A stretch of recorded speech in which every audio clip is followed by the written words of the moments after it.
अल्हम्दुलिल्लाह रब्बुल आलमीन, वही अल्लाह जिसने हमें सही और गलत की पहचान दी।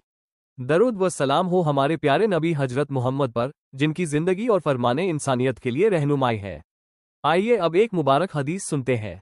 यह मक्का की सबसे बड़ी दुश्मन थी। यह वही औरत थी जिसने नबी करीम हजरत मोहम्मद का विरोध किया। वो अल्लाह के रसूल के रास्तों में कांटे बिछाया करती थी। मोहम्मद, मक्का की गलियों में तुम्हारी सच्चाई नहीं चलेगी। यहाँ हम फूल नहीं, कांटे फैलाते हैं। आज वही रास्ता है जहाँ से वह गुजरेगा। जिस रास्ते से रहमतुल्लिल आलमीन को गुजरना होता था, वो औरत नफरत फैला देती थी। वो दुश्मनी और हसद के बीज बोती थी। उसे लगता था कि वो कांटों से नूर को रोक लेगी, लेकिन वो यह नहीं जानती थी कि कांटे फूलों का रास्ता रोक सकते हैं, लेकिन अल्लाह के फैसलों को नहीं।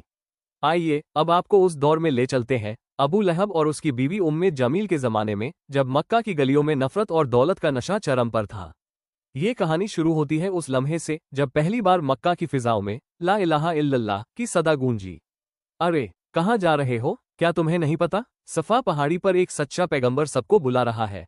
भीड़ जमा हुई, लेकिन उस भीड़ में दो चेहरे ऐसे भी थे जिनकी आंखों में आग और दिलों में नफरत थी, अबू लहब और उसकी पत्नी उम्मे जमील।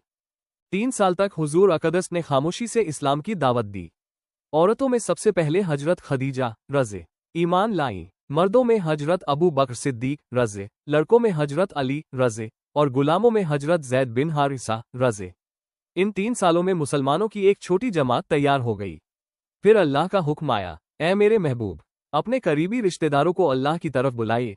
नबी सफा पहाड़ी पर चढ़े और पुकारा, ए कुरैश के लोगों। जब सब जमा हो गए तो आपने फरमाया, अगर मैं तुमसे कहूं कि इस पहाड़ के पीछे एक लश्कर छुपा है जो तुम पर हमला करने वाला है, तो क्या तुम मेरी बात मानोगे? सबने एक आवाज में कहा, हाँ, हमने आपको हमेशा सच्चा और अमानतदार पाया है। तो सुन लो, मैं तुम्हें अल्लाह के अजाब से डराता हूँ। ये सुनते ही अबू लहब गुस्से से चिल्लाया, क्या इसीलिए हमें बुलाया था? तबाह हो जाओ, क्या यही बात कहने के लिए हमें इकट्ठा किया? उसी वक्त आसमान से फैसला नाजिल हुआ, सूरह अल लहब। अबू लहब के हाथ टूट गए और वो खुद तबाह हो गया। न उसका माल काम आया न उसकी कमाई। वो भड़कती आग में जाएगा और उसकी बीवी, जो लकड़ियां धोने वाली है, उसकी गर्दन में रस्सी होगी। लेकिन उन्होंने तौबा नहीं की, उल्टा नफरत और बढ़ गई। उम्मे जमील, अबू सुफियान की बहन, जिसके गले में कीमती हार चमकता था, लेकिन दिल अंधेरे से भरा था, उसने कसम खाई, मैं अपना हार बेचकर भी मोहम्मद की दुश्मनी करूंगी। हर रात जब मक्का सो जाता, वो कांटे उठाकर नबी के रास्तों में बिछा देती। एक दिन जब वो पत्थर लेकर हरम की तरफ दौड़ी, नबी को नुकसान पहुंचाने के इरादे से, तो अल्लाह ने उसकी आंखों पर पर्दा डाल दिया। वो सामने खड़े रसूल को देख न सकी, सिर्फ हजरत अबू बकर रज़े को देखा और लौट गई। जब अल्लाह हिफाजत करे तो कोई आंख नुकसान नहीं पहुंचा सकती। फिर जुल्मों का दौर शुरू हुआ। अबू जहल आगे बढ़ा, गरीब मुसलमानों पर भयानक अत्याचार होने लगे।